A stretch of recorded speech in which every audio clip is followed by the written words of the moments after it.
Welcome back to my YouTube channel Food for My Wife.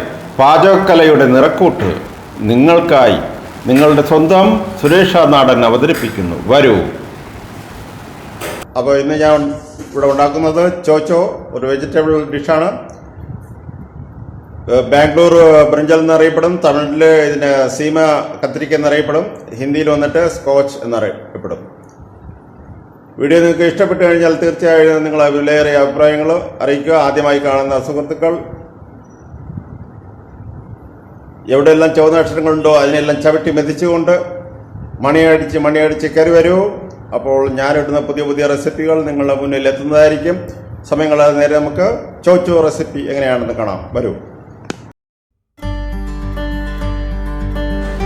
ഇതാണ് ചോ ചോ.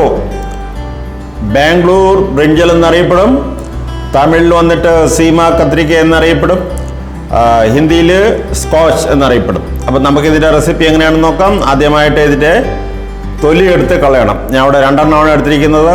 നമുക്ക് അടിപൊളി ഒരു തോരൻ ഉണ്ടാക്കാം, നല്ല ടേസ്റ്റ്ഫുള്ളാണ്.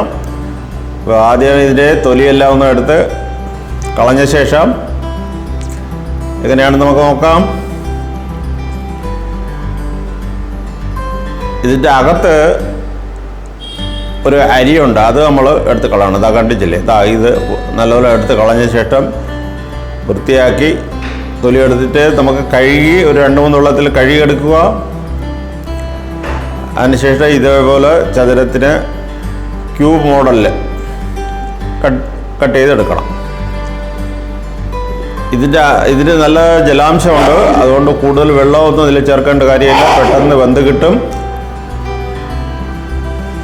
അപ്പോൾ ഇതിൻ്റെ ചേരുവകൾ എന്ന് പറയുന്നത് ഞാൻ ഇവിടെ ചേർക്കാൻ എടുത്തിരിക്കുന്നത് ഒരു 10 അല്ലി വെളുത്തുള്ളി കുഞ്ഞായിട്ട് അരിഞ്ഞത്, ഒരു സവാള, 3 പച്ചമുളക്, ജീരകം, കടുക്. ഇത് കടുക് വറുക്കാനാണ്. ഇത് കൂടാതെ 1 ടേബിൾ സ്പൂൺ ഉഴുന്ന് പരിപ്പ്, കടലപ്പരിപ്പ്, പിന്നെ നമ്മളെ പുട്ടുകടല, വറ്റൽമുളക് ചതച്ചത്. ഇതിൻ്റെ കൂടെ അല്പം തേങ്ങയും കൂടെ ഇട്ട് നമുക്ക് മസാലയാക്കി എടുക്കണം. ആദ്യമായിട്ട് ഒരു പാൻ വെച്ച് 2 ടേബിൾ സ്പൂൺ വെളിച്ചെണ്ണ ഒഴിച്ചു കൊടുത്തു. ചൂടായി വരുമ്പോൾ നമുക്ക് കടുകും ജീരകവും കൂടെ അങ്ങിട്ട് കൊടുക്കാം. കടുകും ജീരകവും ഒന്ന് മൂത്ത് വരട്ടെ. അതിനുശേഷം വെളുത്തുള്ളിയാണ് നമുക്ക് ഇട്ട് കൊടുക്കാനുള്ളത്. കാര്യം ഇതിൽ ഇഞ്ചി നമ്മൾ ചേർക്കത്തില്ല. വെളുത്തുള്ളി നല്ല പോലെ മൂത്ത് വരണ്ട, എന്നാലും ഒരു ചെറുതായിട്ട് ഒരു ചുവപ്പ് കളർ ആയി വരണം. എത്രയും മതി. ഇനി നമുക്ക് കടലപ്പരിപ്പും ഉഴുന്ന് പരിപ്പും കൂടെ. അപ്പോൾ ഇത് രണ്ടും നല്ലതുപോലെ മൂത്ത് വരണം. ഇതാണ് ഇതിൻ്റെ നമ്മൾ ഈ തോരനിൽ നല്ല മണം കിട്ടുന്ന ഒരു സാധനം. അതേപോലെ നല്ല ടേസ്റ്റ്ഫുള്ളാണ്. അപ്പോൾ നല്ലപോലെ ഇത് മൂപ്പിച്ചതിന് ശേഷം മാത്രമേ നമ്മൾ ഇതിൽ സവാള എല്ലാം ചേർക്കാവൂ.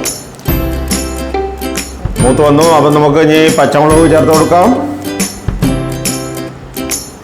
സവാള നല്ലതുപോലെ ഇളക്കി കൊടുക്കുക.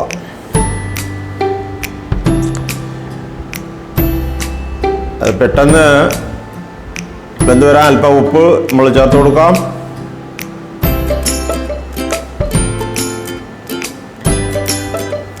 ഒരു വാടി വന്നിട്ടുണ്ടോ, ഇനി നമുക്ക് അരിഞ്ഞു വെച്ചിരിക്കുന്ന ചോച്ചോ പീസുകൾ ഇട്ട് കൊടുക്കാം. നല്ലപോലെ ഇളക്കിയ ശേഷം അടച്ച് കൊടുക്കുക. ഇടയ്ക്കിടയ്ക്ക് അടപ്പ് തുറന്ന് ഇളക്കി കൊടുക്കുക. ഞാൻ ഇവിടെ പേരിന് വേണ്ടി 2 ടേബിൾ സ്പൂൺ വെള്ളം ഒഴിച്ചു. കൂടുതൽ വെള്ളം ഒഴിക്കേണ്ട കാര്യമില്ല. ഇടയ്ക്കിടയ്ക്ക് നമ്മൾ അടച്ചു വെച്ച് ഇത് കുക്ക് ചെയ്യണം. ഇടയ്ക്കിടയ്ക്ക് തുറന്ന് ഇളക്കി കൊടുക്കണം, അടച്ച് വെച്ച് കൊടുക്കണം. ഇനി നമുക്ക് അല്പം മഞ്ഞൾപ്പൊടി, കുരുമുളക് പൊടി കൂടെ ചേർത്ത് നല്ലപോലെ ഇളക്കി എടുക്കാം. അപ്പോൾ ഞാൻ ഇവിടെ അരപ്പിനായിട്ട് നേരത്തെ നമ്മൾ കാണിച്ചില്ലേ, പുട്ടുകടലയും വറ്റൽമുളക് ചതച്ചതും ഒരു 3 ടേബിൾ സ്പൂൺ തേങ്ങയും കൂടെയാണ് എടുത്തിരിക്കുന്നത്. അത് നമ്മൾ മിക്സിയുടെ ജാറിൽ വെള്ളം ഒഴിക്കാതെ തന്നെ നമ്മൾ അരച്ചെടുക്കണം. ആദ്യം പുട്ടുകടലയും പിന്നെ വറ്റൽമുളക് ഇട്ട് ചതച്ച് അവസാനം തേങ്ങയും കൂടെ ഇട്ട് ഒന്ന് ചതച്ചെടുത്തതാണ്. ഇനി നല്ലപോലെ ഇളക്കി കൊടുക്കുക. അപ്പോൾ ഈ കടല ഇട്ടുകൊണ്ട് പേരിന് വേണ്ടി കടലെല്ലാം മിക്സ് ആവാൻ വേണ്ടി മാത്രം. കണ്ടില്ലേ, നല്ല കുക്കാണ്. അപ്പോൾ നമ്മുടെ ചോ ചോ തോരൻ റെഡി. എല്ലാവരും പരീക്ഷിച്ച് നോക്കണം, ഇഷ്ടപ്പെടും. വീണ്ടും നല്ല പുതിയ പുതിയ റെസിപ്പികളായിട്ട് ഞാൻ വരുന്നതായിരിക്കും. നിങ്ങളുടെ സ്വന്തം സുരേഷാണ്. Thank you. സർവിംഗ് പ്ലേറ്റ്സിൽ മാറ്റാം.